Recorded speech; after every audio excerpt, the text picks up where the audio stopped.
Hello and welcome to the debate. I'm your host, Maqbool, with you at PTV World. In today's show, we're going to be taking a look at a very important aspect, and that is, of course, the International Day of Palestine. And it's very important with reference to, of course, what has been going on since October last year. And we've seen that the genocide, unfortunately, continues in Gaza. And the people of Palestine have suffered, of course, decades before that as well, have continued to do so.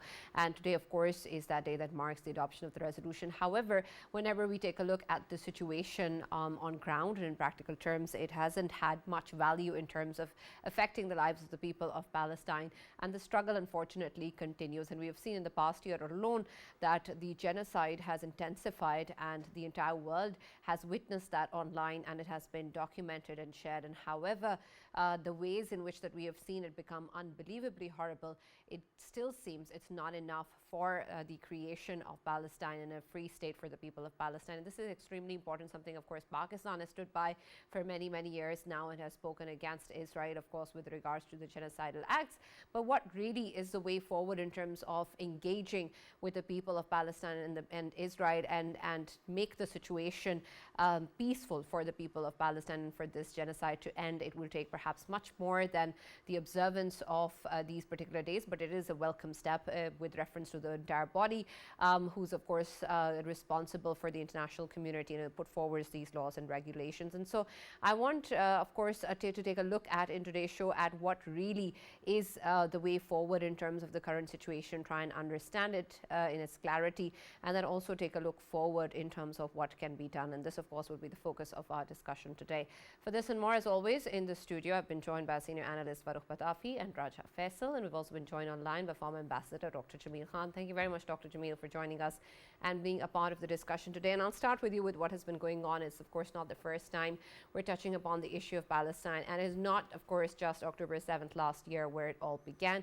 It is, of course, something that goes long before that as well. And so I want your take on, when we talk about days such as today and the importance of observing these international days for the people of Palestine, I want your take on what real value can be added in terms of easing their suffering, because all of this and the rest of what is being discussed has still amounted to just words.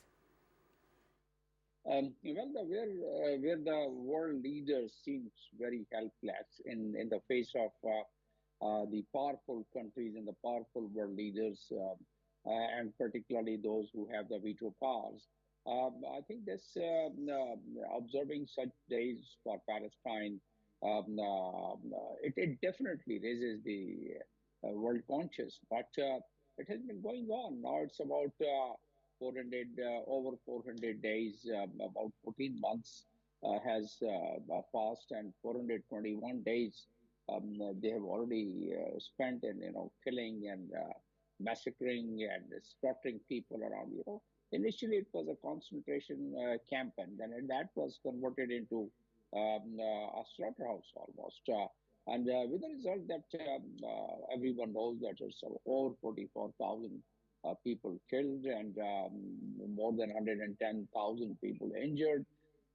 In the known history, we haven't seen the journalists, 144, 184 journalists, they got killed. UN staff, the first time I heard the King of Jordan saying in the General Assembly that UN under attack, because there were 230 UN staff, they have been killed by Israeli action and Israeli bombardment and firing. So at the moment, what is happening around, although we are observing the World Palestinian Day, but there are over 200 million people on acute shortage of food, water, medicine, and there's a risk of famine. And basically, it's all starvation going on everywhere in Palestine. And but this seems that there is no end to it, and this relentless attacks.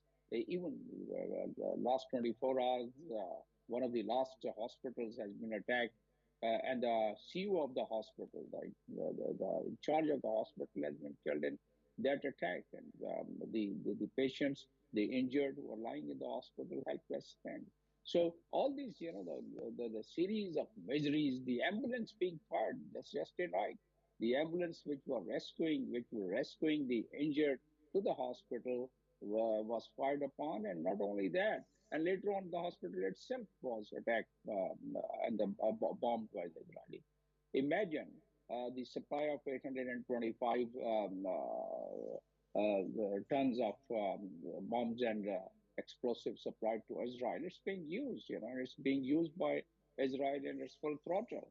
And all that killing, which I've just enumerated, it has happened just because of so much of supplies which has been provided to Israel and support. Not only supply, but supports also. Over more than 600 warships are deployed in the area, and the amphibious ships are there, and the bases are there. So the proxies of Iran, we know that the horizontal capability of Iran has been reduced, and those proxies like Hezbollah and Hamas, their potency has also been decreased with so much of bombardment, so much of um, uh, kind of attacks on them. So with all that, where is it going to end? I think it seems that it's going to escalate further. We know there is a transition of the power in America, and are we expecting anything from that transition? Are we expecting anything from the United Nations? The United Nations seems to be absolutely helpless, because even the last resolution, which was almost, which was agreed by all the members, the non-permanent members, and including four permanent members, had given their concurrence for the resolution, and that was about the ceasefire in Gaza. But at the time, once it was moved formally in the Security Council, it was vetoed by United States. Imagine not only that, but the two Security Council resolution 2624 and 2625, which again, and that happened about 7, 8 months ago. That was again regarding a pause in the attacks and the genocide, but even that was not adhered to Israel.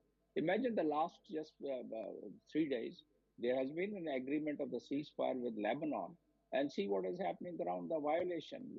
The the Lebanese villages are being attacked, even against that very agreement of the ceasefire, which has been brokered by the special envoy and by the US.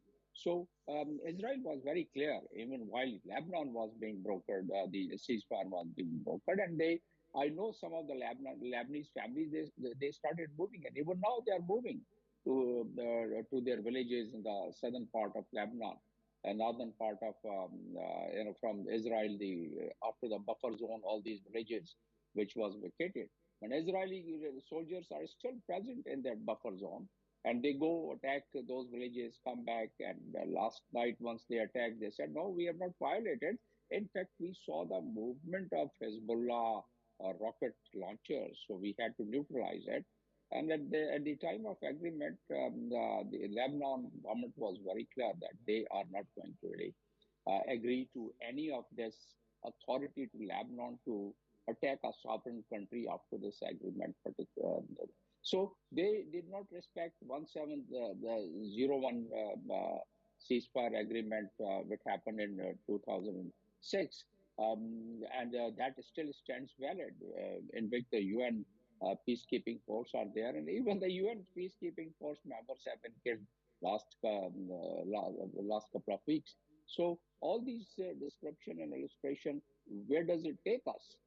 These are the indicators that even after the change in the administration of United States, it doesn't appear. And I would again relate it with all the statements of the new incumbent in the White House, where it says that let's finish the job, and as we would convert the Gaza Strip into Monaco type of area, and we'll make it very prosperous. This is what the prosperity we see.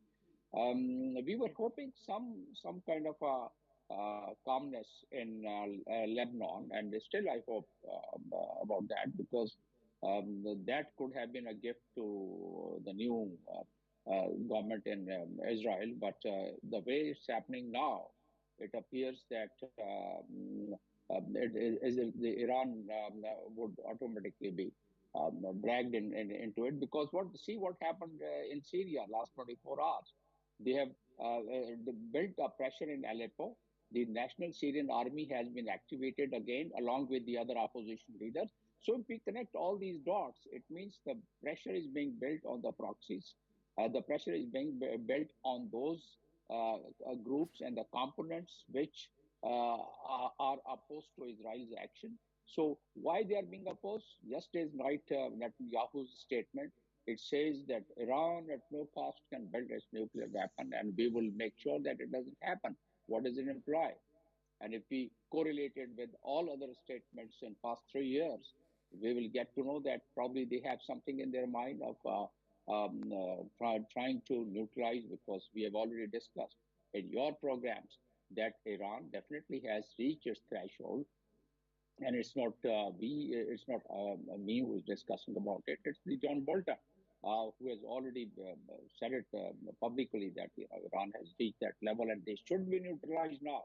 And John Bolton is Republicans blue-eyed, although he was in the last days of Trump, he was not in the same position, but still that speaks about the Republicans' mind. So if we connect all these small little dots, it appears that we cannot have the hopes of a brighter future anytime soon, although there have been a lot of rhetoric that during Trump's time things would calm down. Yes, during Trump's time, I feel that the new Ukraine matter would start subsiding, and the Ukraine matter and the Russia-Ukraine war would probably ultimately that might as well come to an end.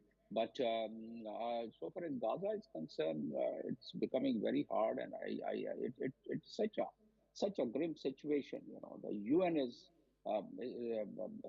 has said it so many times. The Secretary General seems helpless. The world community seems helpless. 10 permanent members, with such a hard work, they moved a resolution, and plus four permanent members, 13 members, but 14 members, but the 15th member, which is United States, vetoed it. So all these factors, doesn't take us to a very positive trajectory of hope. Yes. Right, absolutely. And Faisal, I want your take on that positive trajectory as well, whether or not any sort of positive trajectory is possible. We understand that there were some sort of attempts of a ceasefire, attempts of a conversation and move forward. And the US, of course, had a lot of emphasis on that as well, particularly in terms of escalation within the Middle East. And so I want your perspective on when we take a look at the current situation now, particularly with new leadership in the US also in place, and with the way forward in terms of how the situation does not seem to be going any further back. It just seems to be intensifying. And then, of course, with the involvement of Lebanon and other countries as well with regards to the escalation, it is a problem, of course, that perhaps the world community really needs to look at, even if it just does not focus on Gaza, which it should. But I want your take on whether the change in leadership in the US will have any impact on this, can possibly have the impact, is already having an impact or not, and also in terms of whether or not there can be any real significant change for the people of Palestine, whatever may be a facade of a positive trajectory, even if that's put forward. If Sana, that's a very futuristic question. Whether Mr. Trump, who's just taken the office, I mean, he's going to take the office, and he has won the election. But you have opinions about him and what he can possibly do. When he gets into the Oval Office, knowing the facts that he seeked the vote of the Muslims, and Muslims did vote for him, Arabs did vote for him, and he has the responsibility of saving the lives when it comes to Gaza, and of obviously the ethnic cleansing which was continuously happening in there, and genocide which was being conducted by Israel and still is, and there will be a full stop to it. It is still to be seen when he gets into the office. We know that previously when he was ruling America, he had obviously stood with the Israel, but when it came to the human cost, while he was standing with Israel, it was so minimal that it was 673 in his entire 4 years. So what I am expecting is that Donald Trump, when he takes the Oval Office, he will have a plan to, of course, discontinue this genocide and, of course, intervene. As we saw that last week, as Dr. Jamil has rightly pointed out, that Macron came to, of course, safeguard or intervene for the Hezbollah, for the Lebanon, and reason being French, they have their investments in Lebanon and they wanted to secure that.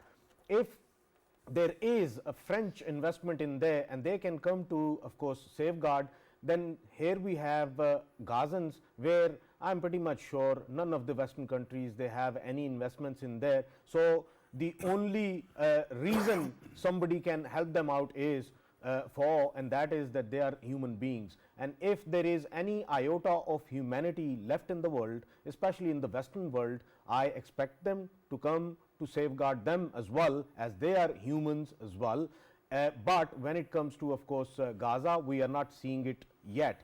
And if we talk about Hezbollah, Hezbollah is equally the proxy of Iran, and if they can be sat down and talk peace with, then why not the Hamas?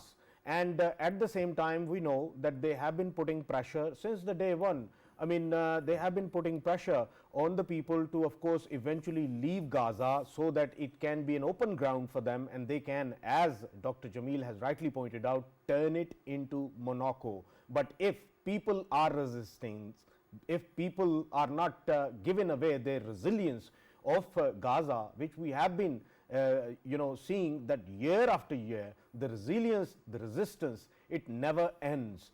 Be it 1948 and be it 2024, that resilience is still there and it is a reality. And that is why, I mean, the ultimate resolve Israelis came up with, Zionists came up with, and that was to, of course, completely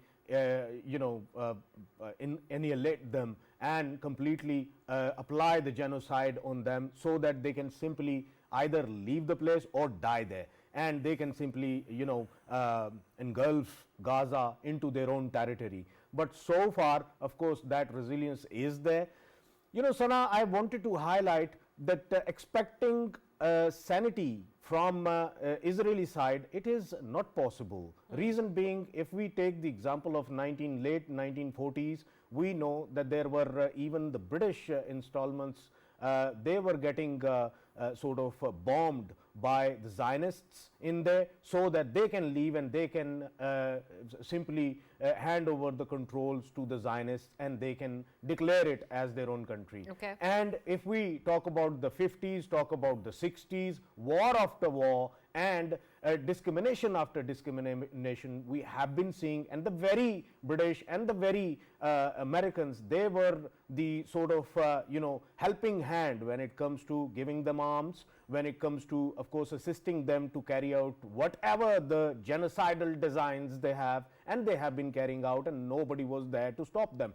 When we talk about United Nations, when it was created, of course, it was created on the basis of being non-discriminatory towards any of the state, towards any of the nations, and towards any of the religions. But what we are seeing right now, of course, it is being seen that when it comes to East Timor, they deal with it differently because it's Christian land. When it comes to South Sudan, they deal with it very differently because it's Christians against Muslims.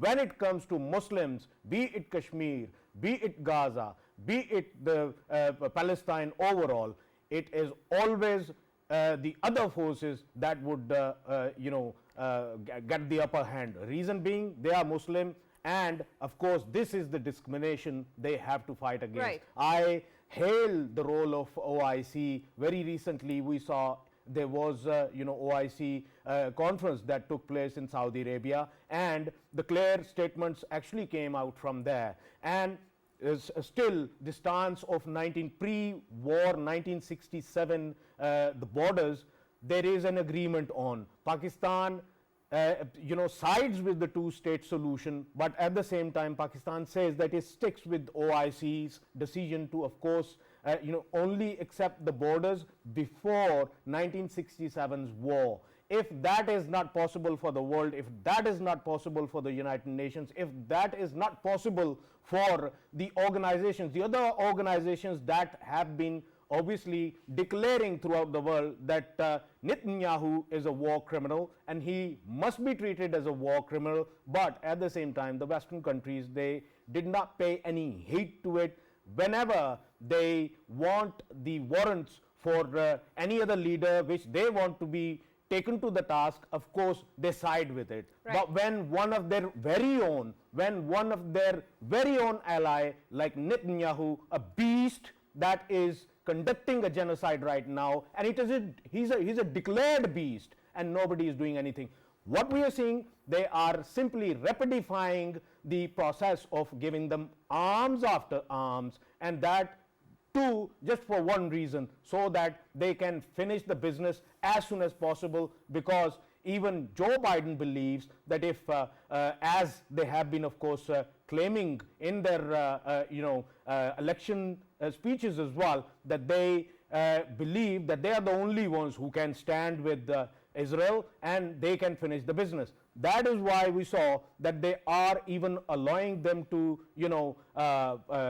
give them more weapons so that they can carry out the job very quickly, and before the Oval Office is being occupied by President Donald Trump, they can Israelis can finish this business. But so far, nobody pays any heed to when UN schools are getting bombed, when UN shelters are getting bombed, when the journalists, they are simply getting headshots, they are getting killed, and Right. nobody pays any heed when women, children, elderly, with indiscriminate bombings, they are being slaughtered out there, and nobody pays any heed to it. To me, I think it's the only mites that can clearly make a difference is the Western world. And when do they get the sanity to realize that it is actual genocide and they have to intervene to stop it? I don't know when they are going to do it. Macron did it, but once again I would say it was just because of their investments in Lebanon. If anybody had any investments in Gaza, then it would have been a different situation. Right, and Farrukh, I want your take on this as well, and I'm sure you have a lot to respond to that, but I want your perspective with reference to particularly in terms of when we talk about the issue of Kashmir and we talk about the issue of Palestine, and I want to know whether or not in the true sense in what we're taking a look at in terms of consequence, in terms of action that has to be taken, in terms of the international community's response, are the two really truly comparable? And then moving forward, what sort of aspects will be important to define any end to any of these conflicts in terms of the red lines that we can absolutely not cross, but it seems there seems to be no sense of a red line. Right, Sarah, thank you very much for the question. I think that I'm going to first focus on whatever has been happening to the Palestinian people, right? Yeah. And I think that simultaneously we need to actually study the methods or machinations of Israeli state that have continued over past decades to dehumanize Palestinian people. Naomi Campbell has written this beautiful book called The Shock Doctrine, right? In that there is a chapter about poorer parts of the world, and there she actually talks about human beings being treated as human waste. And this is what Israel has done. Of course, they have used history to actually get the kind of support the West needed to give them. They keep on talking about what happened in Holocaust and all, and then whenever they are stopped, they say you are anti-Israel, you are anti-Jews, you are anti-Semite, and that's why you are doing all this, right? And there has been this consistent effort to one by one remove all the amenities from the Palestinians. I think whatever has happened right now, at least Palestinians are getting the attention economy that they always deserved, but unfortunately at a very high cost. But at least the world now knows what is going on. If somebody actually pretends they don't see it, that is when they actually refuse to see it, or they deliberately diminish whatever is going on, right? But the fact is that in the past 2 decades at least, whatever has happened to Gaza has been instructive and horrifying. Water supply was denied to them because pipes, they say, Hamas uses pipes, water plumbing, to weaponize it and use it as missiles. Similarly, sewage, similarly, food trucks would always be controlled by Israel. So this is horrible state of affairs, and Israel actually hopes that eventually they will be confined to the dustbin of history, and they will be forgotten as human waste again. So the answer to that, of course, when you want to actually study it, you want to understand it, actually came from Ta-Nehisi Coates' recent book, The Message, and after that also one quote that he used in many talk shows as well, that your oppression will not save you. Israel is being fattened up. Remember that Israel is supported by two kind of people, right? Of course, Jewish people all over the world will support it. But then there is a hard right among Christians who call themselves, particularly evangelists, who call themselves, Christian Zionists. So their purpose is different. For Israel has to be fattened up so that when Christ actually comes back, he can destroy it and kill all the Jews, right? So right now, what has happened is, and this is again an amazing example of cognitive dissonance, that people who were championing Donald Trump don't realize who his core supporters are. They are Christian evangelists, right? The very same people who believe that even talk of Palestinians is wrong. That's why Mike Huckabee, a person who thinks that Palestinians are not even an entity, has been made or announced as Donald Trump's would be or future ambassador to Israel. And similarly, the policies are going to unfold in that way. Of course, I'm not going to bicker here. Whosoever wanted to get whatever they wanted, they got it. Every time there's a kind of inflection point, there are people who choose the wrong side of history. It is not my right to question that. Of course, they have to live with their choices. But whatever has happened has happened. Now, regarding comparison between Palestinians and Kashmiris, my humble submission is, at least when you talk about Palestinians, there are many countries that are somehow associated. A, they border Israel or Palestine. B, Palestinians are Arabs, right? So whether people actually support or speak for Palestinians or not, they have stakeholders who are sitting outside their borders. When it comes to Kashmir, there's only one stakeholder apart from Kashmiris, and that is Pakistan. So I think that while we keep on comparing the two, we shouldn't be actually doing it, because Palestinians are also our people, and they are people per se.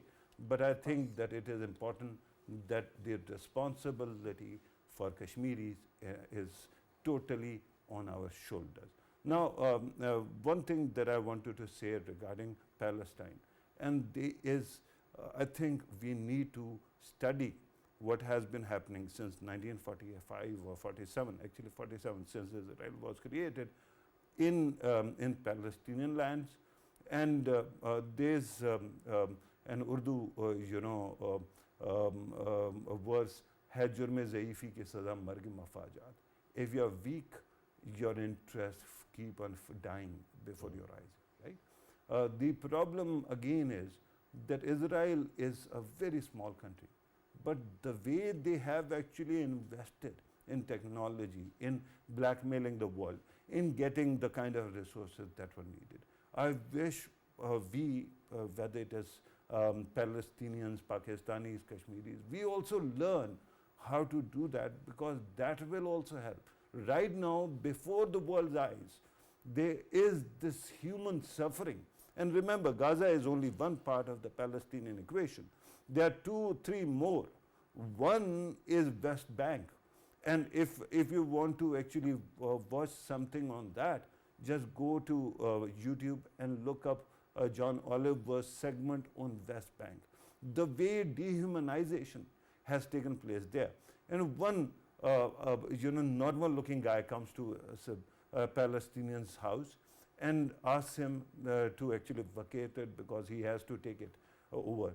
And the family is protesting, we don't want to go. He says, look, I'm treating you as like equals, and I'm behaving in a very civilized manner. If I go, somebody else is going to come and take over, right? This kind of horrid situation. And then we need to study Israel studies in our universities to understand how to get power, how to keep it. Of course, then there's lesson why not to abuse it, but at least acquire that first. And until that happens, you can keep on seeing, all these fantasies about what Donald Trump is going to do, of what whosoever is going to do. Perhaps Narendra Modi can also do something about that as well. But the fact is that nobody is going to come to your rescue if you don't actually find a way. And fighting or warring is only a part of it. The actual thing is acquiring power through education, through whatever means necessary, and using your own brains. Right. Dr. Jamil, I want your perspective on this too, in terms of the way that the international community can put this forward, and of course with reference to what we have seen happen in the past and the lack of any consequence, of course. Where does that power then totally lie in terms of actually making a change? How far will the people of the world, including of course that of Pakistan, can actually go in this regard? We know how the international community actually works. We know what sort of guides their behaviors, what is the driving force behind their actions. But what of the people, what of the humanity? Is that a channel, a way forward that you think can possibly lead to some change eventually? I mean, that's definitely whenever the international law is to be implemented, and in fact, the world community, they're conscious if it is translated into some kind of giving relief to those people who have suffered, which history has never seen. So in that case, obviously, they'll have to go to chapter number 7 of United Nations Charter, which is international law. All these resolutions so far passed regarding Palestine or Kashmir, or for that matter, Lebanon, they have been passed under Chapter 6 of the United Nations Charter. So, Chapter 7 is the only chapter which gives authority to the United Nations. And of course, the authority is basically because of the member states, and more importantly, because of the 5 permanent members, the veto power states. So, unless that happens. But then again, there's a catch 22. It's not happening. It's not happening for the last so many decades, ever since Israel came into being, right? In that case, and ever since the first resolution was passed in 1948 for Kashmir, but it has not been implemented. Again, I would go back and revert back to the point, and very, very well put across by Farrukh, that you have to acquire that much. You have to have your importance, and importance comes with your power, and power comes with your knowledge, and knowledge comes with your education, and also, and then you become more economically prosperous, and also you develop in science, technology, and in the world, it's no higher authority. It's basically there is no higher authority you can go except for United Nations, which has almost failed. And it's not a higher authority; it's a consensus platform where you develop a consensus, um, and particularly the veto power countries, they also give their assent, and then you implement it. But otherwise, among the statehoods, among the countries, there is no higher power. The country which has attained more power is the powerful, and the other country which is following that would like to become even more powerful, so that they they feel themselves safe. So again, in order to do that, by the way, there is I wrote my book, and I found out that the entire Arab countries together have not really contributed so much of publications, and what to talk about any innovation. Hardly there is no innovation. To last about 500 years, I would say. But one university, Harvard University, has more than the entire Arab world or the Muslim world, the publications, the periodicals, and the research papers, and some of the new inventions. So, unless the Muslim world or the oppressed people, let's say that, unless they also attain that kind of a science, that kind of a technology, and that kind of power, the powers like Israel would keep eyeing on what they have, and they keep would try, and in case of Israel, they have a concept of promised land. It was further, it was translated into political mainstream by the Zionist movement, which started from 1897.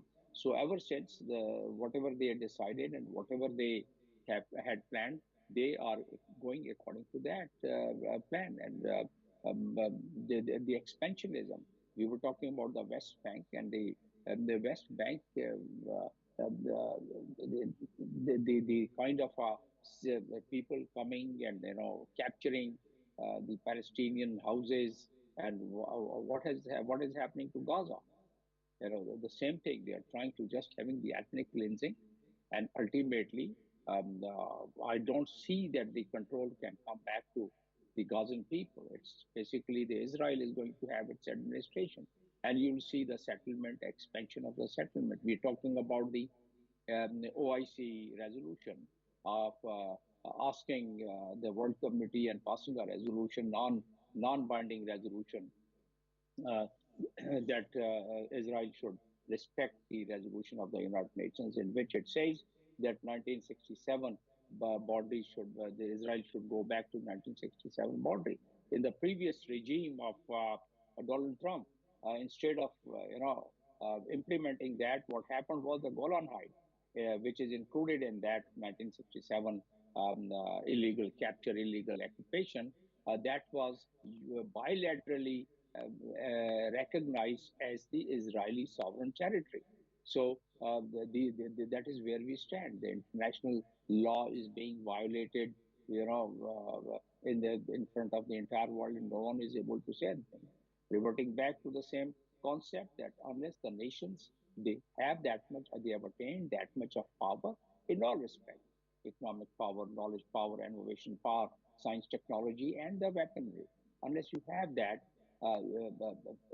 the other powers would keep trying to really encroach Right. upon your territory and encroach upon your interest. And that's what is happening all around. Why Russia is trying to downgrade their nuclear doctrine, because they can do that. They know that it's only the power which can deter the other power, not to really encroach the interest of another country, which is Russia in this case. So the power lies in the country's strength, and the country's Right. strength deters the other country to unnecessarily attack or encroach. Yes. Absolutely. Thank you very much, Dr. Jamil, for joining us and being a part of the discussion today. Yes, Faisal, you want to add something? Yeah, but Sana, I really wanted to add something related to whatever's obviously the designs and the ideology which is being followed by the Zionists. Of course, Dr. Jamil has rightly pointed out, it is, of course, written in the books that this is the promised land, and we have to, of course, invade it, and we have to rehabilitate ourselves in it, because this was promised to us thousands of years ago. Same is the case with India as well. Hindutva ideology, it has the same ideology that they believe in Akhand Bharat. They believe that everywhere, even Pakistan and the other sides as well, they belong to them, and one day they want to get it back, and they believe that that land obviously belongs to them. Here I would give my own example. I mean, 300 years ago, my forefathers, they were Hindus, and they were obviously Hindus, and they converted to Islam. I'm a Muslim, and I will see if somebody from India would ever dare to come here and capture some land here, because this land belongs to me. And if somebody comes here, I'll rip through him. And same is the case with the Gazans. Same is the case with Palestinians. They are the actual owners of that land, and now somebody would, come with the psychopathic kind of ideology.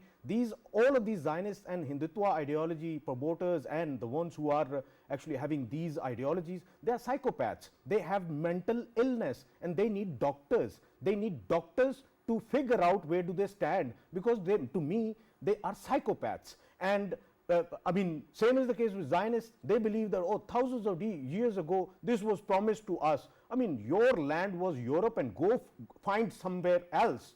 This is where your land is. It's not the land of the Gazans. I mean, with time, who used to follow Judaism, they converted to Christianity, then Christians, they converted to Islam, and that's how people progressed. Same is the case here. I mean, I myself told you that 300 years ago, my forefathers, they were Hindus, they became Muslims, and now I would never ever let India dare take my land. Right, yes, Farrukh. Right.